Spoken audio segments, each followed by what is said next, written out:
What's up, everybody? It's me, E-Man. Listen, as you know, another season of From is on the way, but I know some time has gone by. You know, maybe you forgot a couple things and maybe you need a refresher, so have no fear, I've got you covered. Now, this video will be a more straightforward recap, but if you're interested, I also have another video that includes a lot more context and commentary, and it's basically going to be my breakdowns all in one place for you in a single video. So if you really want to get into the nitty-gritty about From, then be sure to check that one out. Anyway, here's a complete recap of this season. We find Sheriff Boyd ringing the town bell while a storm is brewing. His hands start to shake and he wakes up from his dream to find himself back in this enclosed area. This is the same space that he was trapped in after going in the faraway tree in the last season. He tries to climb out, but he has no success. He hears a voice from way above, and the voice is asking him if he's real. At the colony house, the light bulbs explode and some shards fly into the residents' eyes. Jade races to get all the equipment he can back into the house. He yells at Donna to tell her that a bus has arrived in town. Julie races after Jim because he is rushing back to the house to find out what happened to Tabitha. As we go underground, Tabitha is walking with Victor, and despite his constant warnings about the monster sleeping, Tabitha refuses to shut the hell up. Because of the warning from the boy in white, Victor went through the faraway tree and found himself down there with the monsters.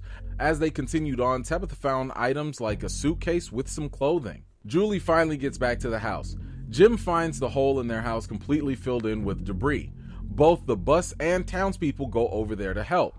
At the same time, Donna and Kenny arrive to try and relocate the bus people into the diner. Donna tries to give that straight talk to the bus driver, but she's not going. Back at the colony house, Jade rolls up, some good old Mary Jane, and sees the symbol in blood once again. He also sees a ventriloquist dummy that screams at him. While outside, he tries to calm himself down, and he asks Ethan about the location of Victor's room. Jade rummages through all of Victor's things. Ethan said that this is a quest and everyone has a part to play, including Jade. Jade shows Ethan the symbol and the picture of Victor when he was young on the Polaroid. In the underground, a number of items can be found while the monsters are sleeping. Tabitha still won't shut the hell up. The same dummy that Jade saw was found in the underground as well. It's traumatized Victor when he saw the dummy, and now he was too afraid to move. Tabitha grabs him by the hand and tries to find a way out. The deeper they travel, Tabitha finds a stone Jenga-like structure. A ball comes rolling out of nowhere and knocks it down. Tabitha saw a strange child caged up, but then the monsters started to wake up. Luckily, Victor and Tabitha managed to escape. At the Matthews house, the more they dig, the more the house starts to come down. At the same time, Elgin starts to have a seizure. Jim refuses to leave as the house collapses on itself, trapping him and the others inside. When others came to the rescue, only Chris, not Evans, managed to get out of the rubble. With the house being unstable and with daylight running out, Jim told everyone to leave them in the rubble until morning. Nearby, Christy tends to some of the wounded people until she locks eyes with the nurse. They both start crying and embrace each other. The bus driver starts the bus up again. Donna warns them again that things are going to get real bad when the sun goes down. The driver still resists, so Donna takes a shotgun and blows them tires out. Kenny shoots in the air, and some of the bus people run away and scatter, but most of them go into the diner. Checking back in with Boyd, the voice says that it can help and tosses a rope down for him to climb. As he climbs up, he sees a vision of Ellis below. Boyd gets out and sees the man chained to the wall. He asks Boyd to kill him. I need you to kill me.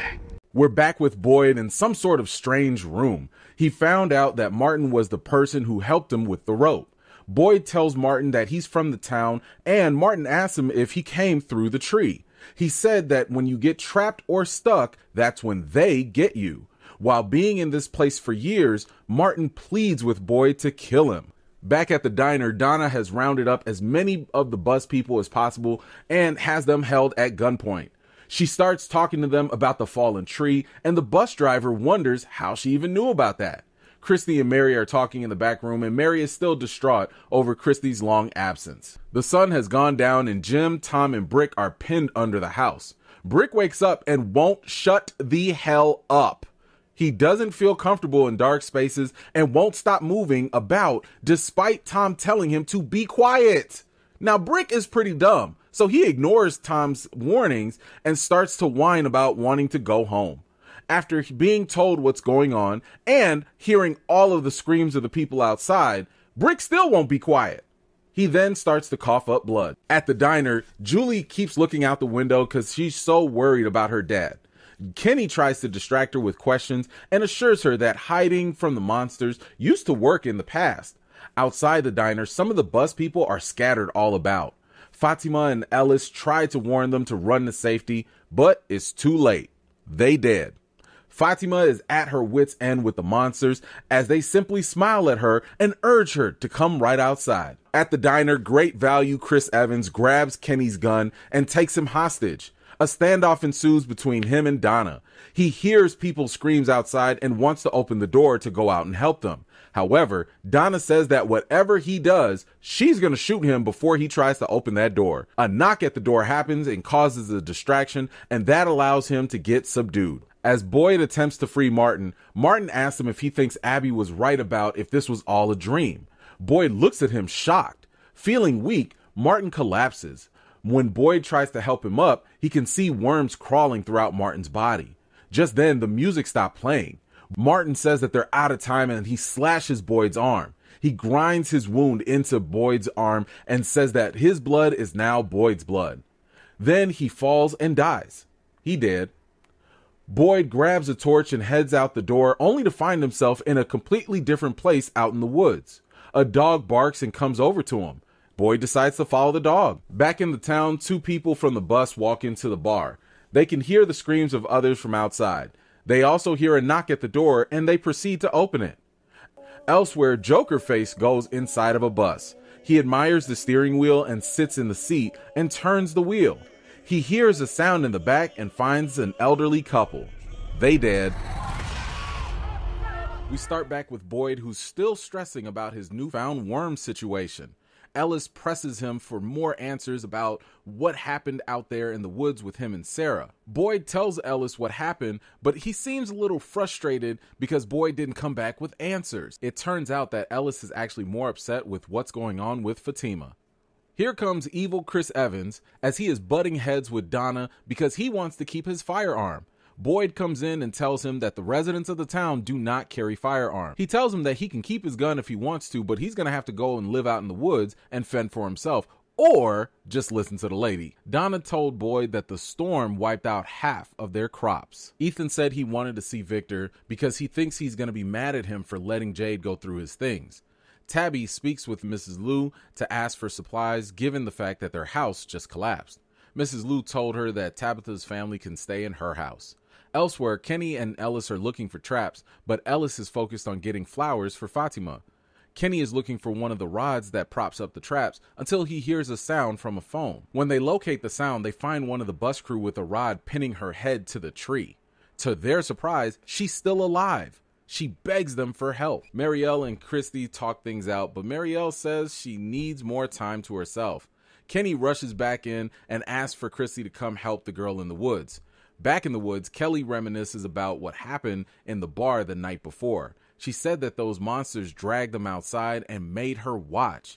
They said they wanted to play with her. Christy evaluates the situation and she says that there isn't very much that she can do. Kelly is going to die. Kenny offers to pop her with his gun. Tabitha and Julie go through the supplies to get new clothes. When they leave, Tabby sees two strange powder-looking kids standing by the road. Then they quickly disappear. Rather than telling Julie anything, she says that they need to go home. Julie presses her mom to tell her what happened. Tabby confessed and said that she saw something that wasn't there. She then confessed that she heard the cries of Thomas. However, those times she felt at peace. With those powder kids, however, she felt something just was not right and it was not very peaceful. Boyd talked to Donna and told her about Kelly out in the woods. He recalled a story back in the army where he drove over an IED and some of his comrades ended up dying on impact. However, one kid had a lot of shrapnel in his body and died in Boyd's arms. It was the first time he watched someone die. The kid's name was Corporal Brian Kelly. Boyd wondered if there was some sort of coincidence because he just had someone named Kelly die in his arms. Donna asked him what happened out there in the woods. Boyd started to walk away. Donna said, bring your tail right back. Donna just wanted to know if Boyd was okay because she doesn't know how much more of this she can take. Kenny heads over to the church to find something to say at Kelly's service. As he goes down further, he finds none other than Sarah hiding in the shadows. We start off with a flashback when Kenny and his mom drop off his dad at the clinic. He doesn't want to stay, but Mrs. Lou convinces him to stay anyway. Boyd comes in to check in on him. Apparently, there was an incident where the monsters made Kenny's dad believe that they were his brothers. Boyd tells Kenny that he could use his help as a deputy. Tabitha is staring off into the distance. She says that she needs to talk to Jim. Jade comes in startled to find out that he's got some new roommates. Kenny brings Boyd down to the church and reveals that Sarah's been hiding in the basement. He uncuffs her and asks her what happened. She said after they went through the faraway tree, she ended up in the church. She also said that the boy in white helped her out. She knows there's no way she can live in the town ever again.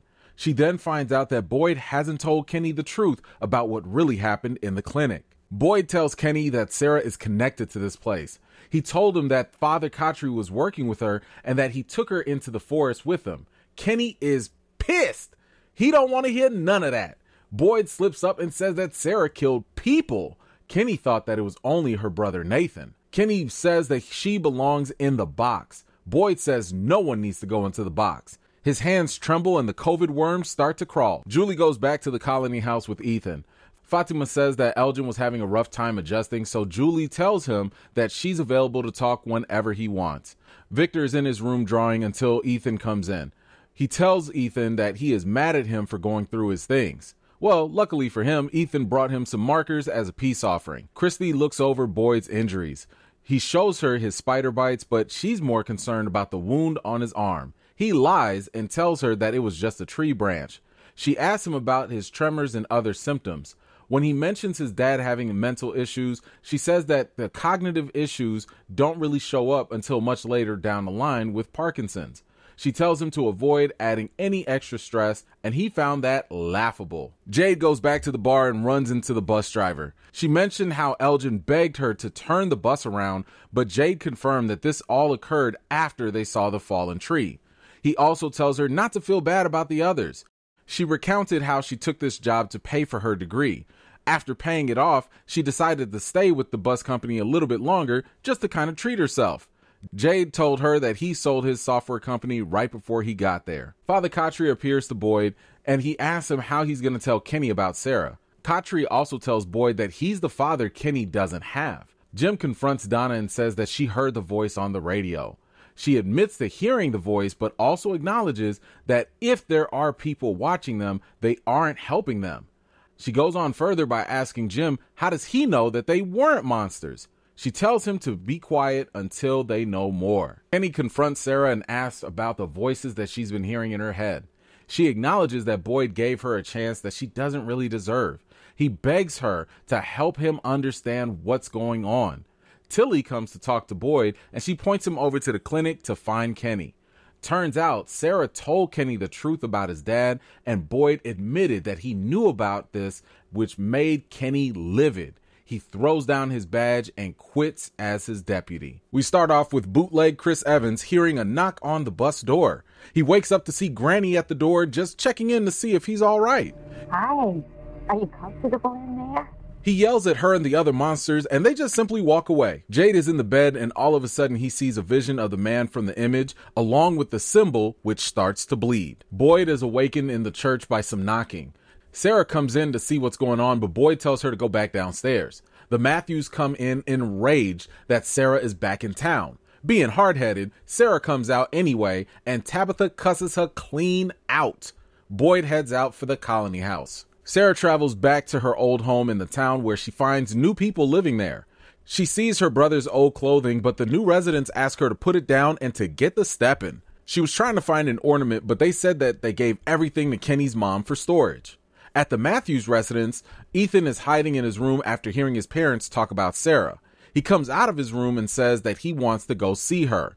Jim says that he's going to take Ethan along with him to go and confront Sarah. Meanwhile, Sarah actually goes back to the diner, and before she could even speak to Kenny, Ethan pops up. He compared her to a monster and said that he wasn't afraid of her. And I'm not afraid of you. Jade is in the bar, and he's recreated the symbol using empty bottles. Victor comes in and says he'll tell Jade all about the man in the photo if he plays the violin for him. Victor takes him to a spot with a lot of cars laying around. Turns out he moved all those cars there after he was alone for so long and just not wanting to see them. He gives Jade the violin and asks him to play Twinkle Twinkle Little Star.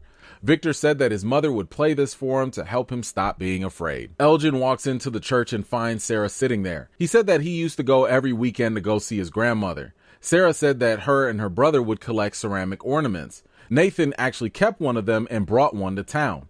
Elgin asked why she doesn't go stay in Colony House, and she said, well, she only killed her brother. And that was Elgin's cue to leave. Sarah goes to the diner and meets Kenny's mom. She said that Sarah put hate in her heart and took her husband away. She gives Sarah back all of her things in a box and tells her never to come back. As she leaves, Kenny confronts her outside the diner. He grabbed her stuff and breaks the ornament.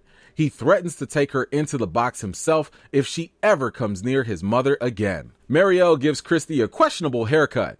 Tilly comes in and gives Christy a bottle of morphine since she doesn't believe she's going to need it anymore moving forward. She also tells Christy that Sarah is back in town. Victor brings Jade to a car. He said that it belonged to Christopher, and he also mentioned how the man used to be really nice and made people laugh. Then, all of a sudden, he changed. When Jade presses Victor for more answers, Victor starts to shut down. He tells Jade that everyone died. Christopher saw the symbol and everything changed after that. He can't tell Jade anymore and he just walks off. Tabitha returns back to the opening of the tunnels by constructing the blocks again. She calls out to the ashy kids and tells them that she's there. The kids come out of the forest saying, "Akoi, akoi." Akoi. Akoi. And start touching her. Jade runs in and sees her trembling. Jim meets up with Boyd and says that after his meeting with Sarah, he thinks that she's just a broken person. Jim suspects that whoever is controlling things may just want to push people to the edge. He also told Boyd about the voice he heard on the radio. Evil Chris Evans has ripped out some of the chairs from the bus and propped himself on top of the roof. Marielle breaks into the medicine cabinet and takes a shot of the meds.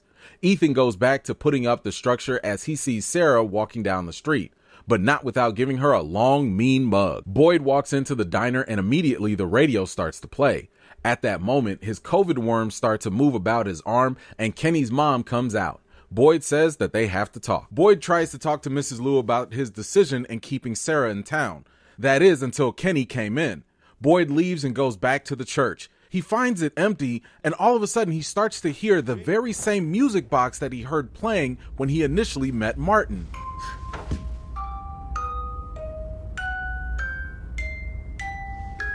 A ballerina starts dancing around, and Boyd decides to dance with her. That is, until she started to burp out a bunch of worms.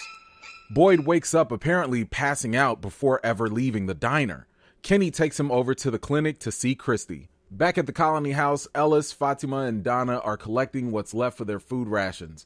Donna says to tell the others that they're just going to be going under a new system until they can manage. Christy finds a folder in Marielle's bag. Turns out that she wasn't actually going to go see her family, but rather she was going to go to rehab. Christy goes into the medicine cabinet to check on the supplies and hides some of them away from Marielle. Boyd is in the clinic and he finally tells Christy about Martin causing his arm wound. He asks Christy to promise him to end things if they go out of control. Kenny is concerned about Boyd because his own father showed similar signs with his dementia. Christy tells him it's way too early to worry about any of that. In no time, Boyd starts to hear the music box and he sees the ballerina again. Suddenly, she jumps on him and tries to strangle him. Boyd wakes up from his vision and accidentally pulls a gun on Marielle. He quickly puts it away. Donna says that if they can keep their rations going, it would last them about a year. Jim notices that there's barely enough food for the month. He also believes that the powers that be are trying to increase the stress levels. Boyd talks with his vision of Father Khatri. Kenny comes in and confronts him about who he's talking to. Boyd tells him that he was just talking to his imaginary friend Khatri. Ellis and Fatima are arguing about him not telling people about Sarah. There's a disturbance downstairs though.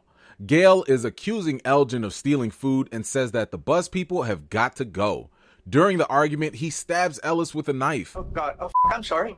Fatima says that they need to go to the clinic. However, it's dark outside. Elgin rushes out of the house for the van. Two librarian-looking monsters approach him, apparently asking him for his library card. More monsters start to show up, and he pulls the van right up to the house. They manage to get Ellis inside, and they narrowly escape and make way for the clinic. Elgin, Ellis, and Fatima finally reach the clinic. Ellis is now having trouble breathing. Fatima is starting to stress out, and Boyd calms her down. Christy says that he lost a lot of blood and he needs a blood transfusion. Boyd is concerned because, as the only compatible blood type, he doesn't want to give Ellis his COVID worms. Kenny pulls out a gun on Boyd and tells him, "You better let Christy work." Boyd's arm starts to hurt, and now everyone can see the worms. Kenny volunteers to take the worms himself. Boyd rejects him and says that there's a nightmare going on inside him and that passing it on to him would be dangerous. And that's when the light bulb goes off for Boyd. He goes outside and calls out for the monsters to come and get him. All of a sudden, Jokerface shows up along with a bunch of other monsters. Boyd cuts his hand and slices Joker's throat. He puts his hand on the open wound. Jokerface seems amused until he starts to freak out and writhe in pain. The other monsters circle his body and walk away. Boyd starts the transfusion for Ellis. Fatima sits down with Christy and finds out that she's got a positive pregnancy test. The sun has come up and Jokerface is still on the ground. Everyone comes out to examine the body and realizes that Smiley was in desperate need of both a manicure and lotion. Boyd wants to take the body inside and Christy agrees that they should study it. Boyd sends Ellis back to Colony House so people wouldn't come out there and worry. Kenny is scared that they're bringing something evil into their home. Everyone ignores him because he sounded dumb. Dale is wondering what will happen to him after stabbing Ellis. He is still pushing his belief that there are too many people with the addition of the folks from the bus and that there's just not enough food for everyone. The bus driver wants to know what will happen to Stabby McStabby. Before Donna could even give an answer, Ellis and Fatima return to the Colony House. Back at Mrs. Lou's house, Ethan says that he wants to go visit Victor at Colony House. Jim tells the kids that nobody is going anywhere and they are not going back to Colony House. But then Tabitha said it might not be a bad idea to let them go. Jim said, "Hold up, wait a minute, let me holler at you outside for a quick second." Tabitha doesn't want the kids to be all cooped up, but he believes that this place is being controlled by the powers that be. After their argument, Jim sees a drone fly by him that was being controlled by discount Chris Evans. Boyd and everyone else lay out Jokerface's body. Kenny is still resistant to the idea of examining the body and asks what happened to the COVID worms that Boyd put into it. Marielle starts to throw up due to her withdrawal. Christy told Boyd that Marielle's been sober for a year. However, after Christy's disappearance, she ended up relapsing. Jim meets up with discount Chris Evans. He tells him that the drone was a gift for his nephew. Jim asks him about how much weight could his drone carry, and he wants him to follow him a little bit out of town. Chris Not Evans called out stranger danger, but ended up going anyway when Jim told him that the drone might be a way to get them back home. They head back to Jim's RV to grab the antenna. He wants to use the drone and the antenna to try and get a better signal. Chris On-Sale Evans plants the idea that there might be an insider keeping the experiment going. Victor is checking for the movement of the trees. Ethan shows up, but Victor shoos him away. He said that he wanted to protect Ethan by having him stay away from him. Feeling bad, he ends up inviting Ethan to come help him measure the trees anyway. Victor mentions that the trees are losing their leaves. Ethan says that this happens every year, but Victor said, nah, not in this place. Victor also goes on to say that when things change, it's not a good thing. Tabitha goes into the bar and finds Jade working on a new way to distill the liquor. She wants to know why he wasn't surprised when he found her in the woods screaming after seeing those dusty kids in the woods. He tells her that he was attacked by an angry Civil War soldier. He told her that she has to help him get more answers. He then tells her about Christopher, and she tells him about the ashy kids that were asking her for lotion. She thought she was being punished for the death of Thomas. As she was about to leave, she sees the symbol right there. She told Jade that she saw it in the walls of the tunnels. Christy begins to cut into the body and immediately it starts to twitch. Kenny starts to just freak out. He's not worried about the monster, but rather the COVID worms that killed it. Christy sees them as more of a poison for the monsters. She admits that yes, she is scared, but she also wants Kenny right there by her side. He told her that he loved her, but he just can't take watching her potentially get killed. Fatima heads out to go meet up with Donna. Donna's out there planting some plants, but she says that they keep on dying. But Fatima doesn't really care about all that, and she blurts out that she's pregnant. She also mentions that she was told that it was medically impossible for her to become pregnant. Fatima wonders if this place is just trying to torture her, but Donna reminds her that having a kid could be a good thing, especially after meeting the love of her life in Ellis. Boyd and Christy continue on with the autopsy. Kenny returns back to help. They crack open the sternum and it appears as though the monster has a human anatomy. However, the main difference here is that the organs are all shriveled up. There's no fluid or blood in the body. Christy gets frustrated and shanks the monster multiple times. That is, until she finds some bile in the gallbladder. Boyd tells Kenny to go find a container for them to put the fluid in. He also wants to test whether or not that bile can kill the monsters, but Boyd says that they're going to delay that for another day. He then offers Kenny the badge to come back and watch his six, but Kenny just leaves him on scene. Elgin tells Julie about Boyd killing the monster. He said that there was something he was supposed to remember from his dream, but he just can't remember what it is. Julie gives him a little trick that she does, which is to take a bath and to lay in the tub. She said that it helps her relax and to kind of think about things. Elgin said that he doesn't take baths. Fatima goes to Ellis and lets him know that she's got some news for him. Marielle tells Christy about her bad dream and the music box. Elgin decides to follow Julie's advice and finally takes a bath. He begins to relax and sees and hears the weird music box playing. He's suddenly pulled underwater by some creepy, ghoulish-looking being. Kenny is talking with his mom until the phone rings. He picks it up and a strange voice is saying some sort of odd phrase. Kenny quickly hangs up. In the boiling pot that his mom was cooking, Kenny saw a bunch of cicadas flying out and one lands on his arm. Suddenly, the music box appears too. His mom wakes him up from his dream. He looks down and the marking from the bug is still on his arm. Jim and Dollar Store Chris Evans put the drone and antenna out to the test. The drone doesn't get a chance to reach maximum height. Chris Evans Jr. insists that there must be an insider or that multiple people could be in on this sinister plot. He also suggests that Jim hasn't seen the murders of the monsters, so it could be possible that they were being killed in other ways. Jim brings up Sarah and her brother's death, but Bootleg Evans isn't hearing it and still plants more seeds of doubt. Tabitha shows Jay the entrance to the tunnels of the monsters. He mentions how they need more information to make sense of what's going on, until it dawns on him that Victor withheld the fact that he too saw the symbol. Victor comes over to meet Ethan. He brought him one of his old jackets to wear with the weather getting colder. In return, Ethan gives Victor a picture of himself. He wanted Victor to keep it to remember him by, but Victor doesn't want to take the picture. Ethan pulls the famous "then I won't be your friend" card, and that was all Victor needed to hear. Sarah comes back to Boyd and tells him that she wants to go back into the woods to try and help. She knows she doesn't belong. Boyd goes to check in on Ellis. He's surprised at his speedy recovery. Donna comes in to speak with him. He begs her to let Sarah stay in Colony House and to give her some things to do. Donna gives Boyd the rundown about what's been going on and mentions how Elgin almost drowned in his sleep. He tells Boyd that he was dreaming in the bathtub when something pushed him underwater. Thankfully, someone shook him awake before he drowned. Boyd tells Elgin about the bile that he pulled from Jokerface, and Elgin suggests that he should probably make some silver bullets. Ethan told Victor about the internet, but he didn't believe him. He looks inside of one of the pockets of the musty jacket and finds a toy. Victor has a flashback about his mother.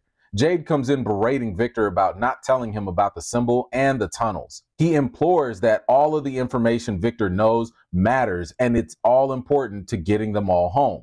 Victor, however, doesn't care about none of that because he believes he is home. This is my home.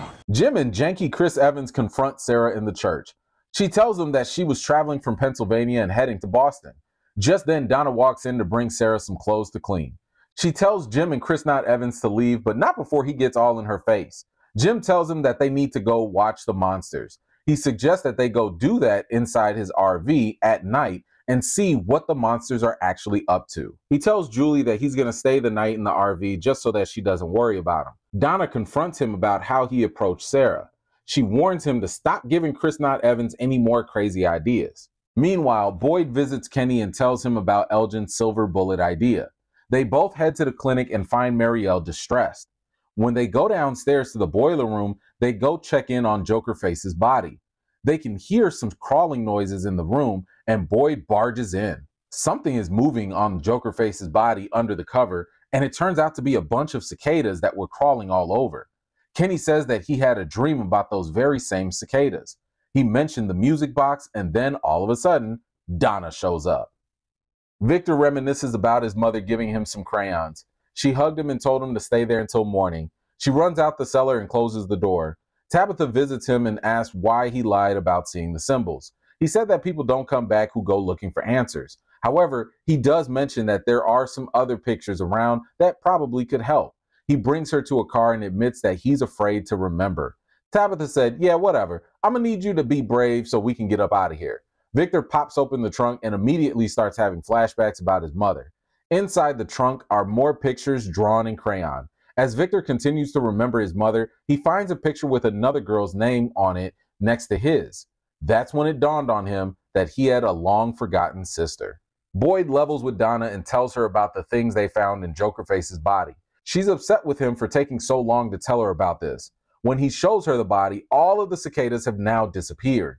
Boyd isn't buying it because they closed the door. They finally decide to burn the body. Boyd said that because of the threat of being attacked in dreams, people should probably start sleeping in shifts. Meanwhile, Randall is being a true creeper and spying on everyone.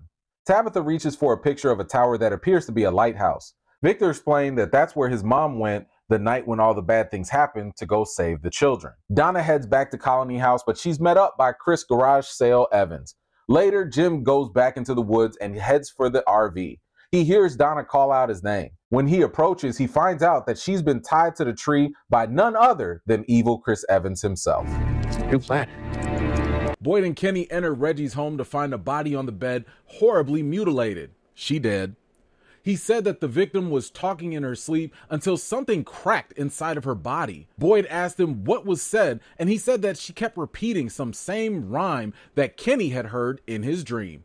Boyd says that something new is in the town and that it's not safe for people to sleep. Evil Chris Evans has Donna tied up to the tree. He told her that he followed her to the clinic and saw them with the body of a monster. However, despite her telling him that Boyd killed a monster, he's not believing any of that. He turns to Jim and says that this was all his idea. When Jim tries to free Donna, Evil Evans pulls out a knife on him. That is until Boyd comes in and immediately puts a stop to the shenanigans with his gun. With only minutes left before the sun goes down, Chris Not Evans tosses the keys to the RV, forcing them to have to spend the night right there. Tabitha and Jade arrive home and get everyone inside. They're worried about Jim having to stay out in the RV. Kenny and Sarah lock themselves inside the sheriff's office. Sarah says that things feel different and wrong, just like when she and Boyd were out in the forest. She mentioned how Boyd said it seemed like this place fed on their fears, and she also recalled how her brother Nathan used to be afraid of cicadas. She suggests that it could be possible that the people who die here might have their fears become real in the forest. At the Colony House, Reggie tells everyone what happened at his home. The residents are clearly startled by not being able to sleep. Christy and Ellis bring Marielle up to a room to help her recover from her withdrawal symptoms. Ellis is concerned about Fatima's pregnancy, but Christy mentioned that pregnancy is scary and weird no matter what the situation. She also mentioned that Fatima was about 6 to 7 weeks along. Jade and Tabitha are looking at the pictures that Victor's sister drew. Jade brings up the picture of 2 Civil War soldiers. Tabitha said that those images came from stories from Victor's mom. She then picked up a picture of the lighthouse and said that she believed that the Ashy kids might not be trying to scare her, but rather ask her for some help. Mrs. Lou brings out some board games to help pass the time. Ethan starts to worry about his dad. When Julie talks about the Chromonacle, Ethan was like, look, I don't want to hear nothing about that. Victor said that his mama told him that everything is a story and they get to decide their ending. Well, Ethan basically said, yo mama, and left. Back at the RV, Chris Flea Market Evans keeps rattling his mouth about his conspiracy theories. Boyd puts him in cuffs and tells him to shut the hell up. Jim wants to hotwire the RV and Chris Evans Jr. wants to test Boyd one more good time. Boyd is sick of him and his crap and checks him one last time. He starts to put the bile from the monster on the bullets to test out the silver bullet theory. Donna comes up with the great idea to offer up evil Chris Evans to go shoot the monsters himself. That way, if he kills the monsters, great, but if he dies, he dies. The monsters start to come out and surround the RV, but just then, they stop coming closer. All of a sudden, they all start to hear the music from the music box coming out of the transmitter. At the Colony House, Marielle is really starting to panic and freak out as she starts to see and feel different things happening. Christy comes in to try and comfort her, but things are just not looking any better. She tells Christy that it might be time to use the restraints. Over at the sheriff's office, Sarah tries to make small talk with Kenny. She tries to apologize to him, but he doesn't want to hear any of it. She won't let up and says that she's tired of being his monster. Kenny says, cool, no problem. Grab that gun and do whatever you gonna do. In the RV, Boyd is anxious about the music box playing. He wants to go out and test the silver bullet theory until the music box stops playing. Just then, a loud banging can be heard from under the RV. The lights start to flicker and Captain Un-America breaks the RV window to escape. The monsters start to follow. Jim and Donna head for the van and Boyd starts shooting the monsters to no avail. Just then, Boyd hears a voice calling out to him. He turns around and sees Abby standing right there, telling him to come back to her. The vision disappeared and the monsters start to make their way back to the RV. Boyd narrowly escapes. Out in the forest, while he tried to escape, evil Chris Evans is met by a swarm of cicadas. Sarah stares at the empty gun and bullets. Kenny tells her to put the gun away. Sarah decides to play a game of Russian roulette and pulls the trigger, almost killing herself. Kenny quickly takes the gun away. Back in the colony house, Tilly tells Fatima that she's going to be a great mother. Upstairs, Marielle starts to hear and see the cicadas crawl into her room and start to climb up on top of her. Boyd tries to calm everyone down. Jim tries to leave Colony House, but they had to hold him back at gunpoint. Boyd runs upstairs to check on what's going on, and Marielle is stuck in some sort of paralysis or trance. Ellis pulls him aside to come and hear Elgin's story. While recounting his dream, he slips out the fact that Fatima is pregnant, to Boyd's surprise.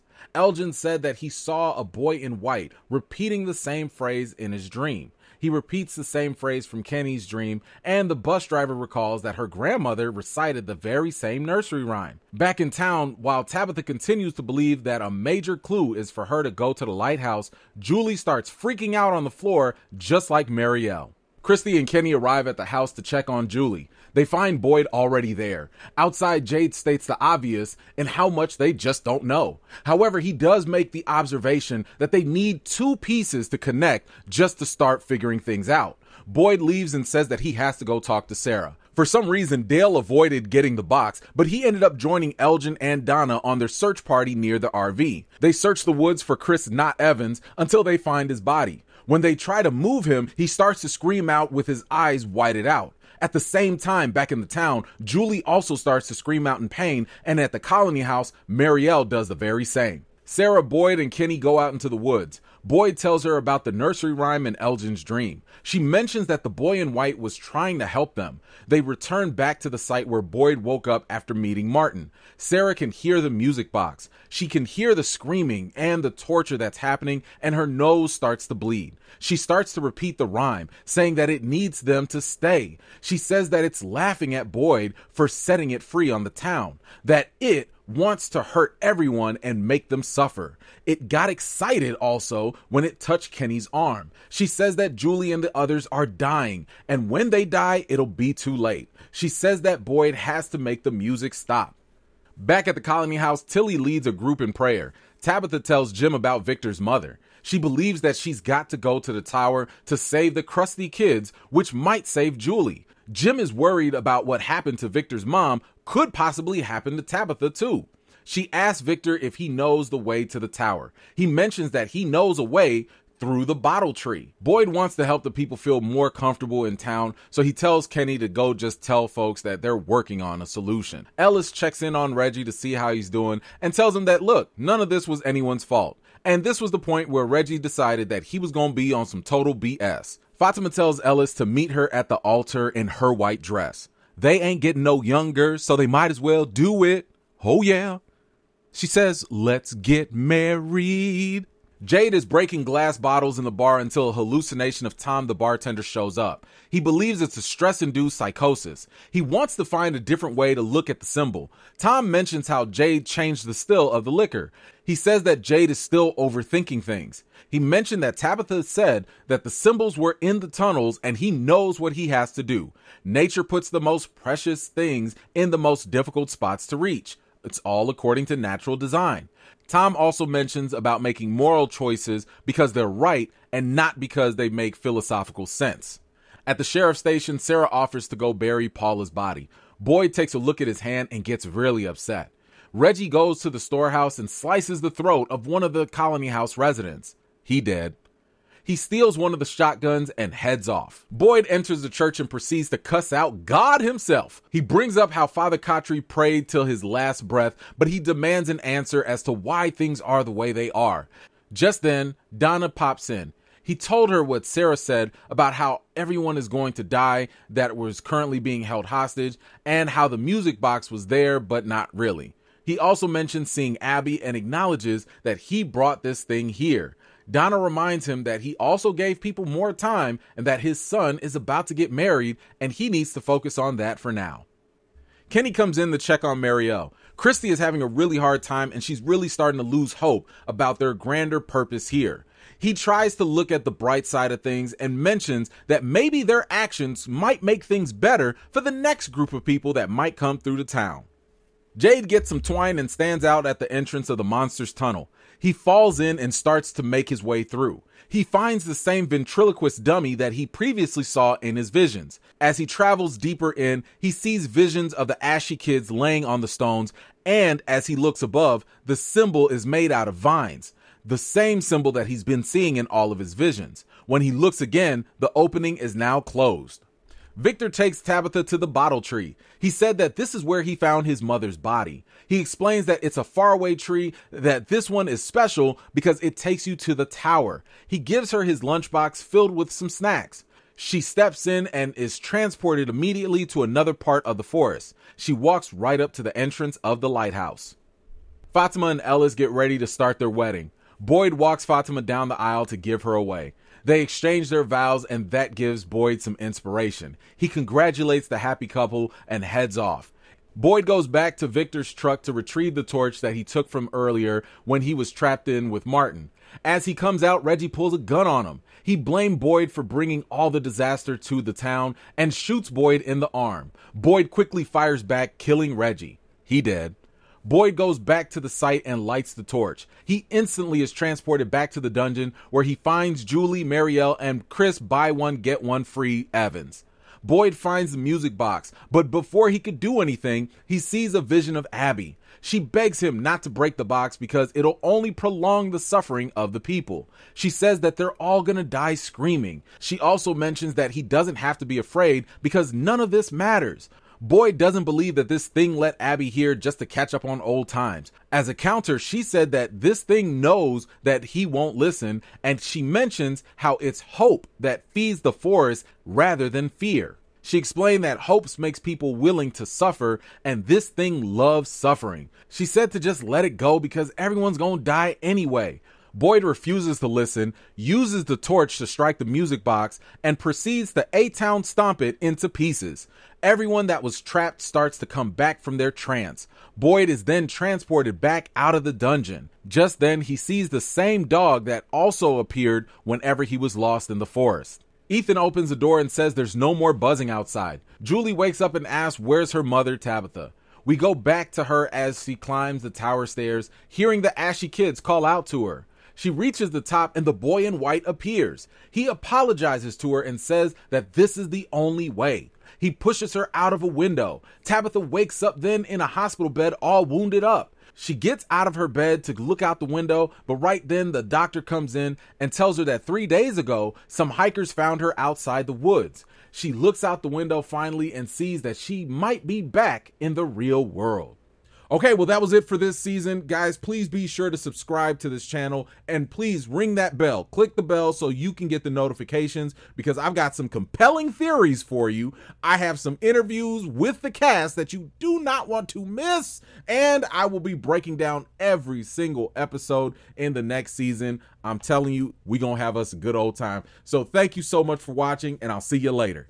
If you're new here and you like what you see, don't forget to like this video, subscribe, and don't forget to hit that bell so you don't miss out the next time I drop a video. I've got more videos and reviews to do for you all, and until next time, I'll see you all later.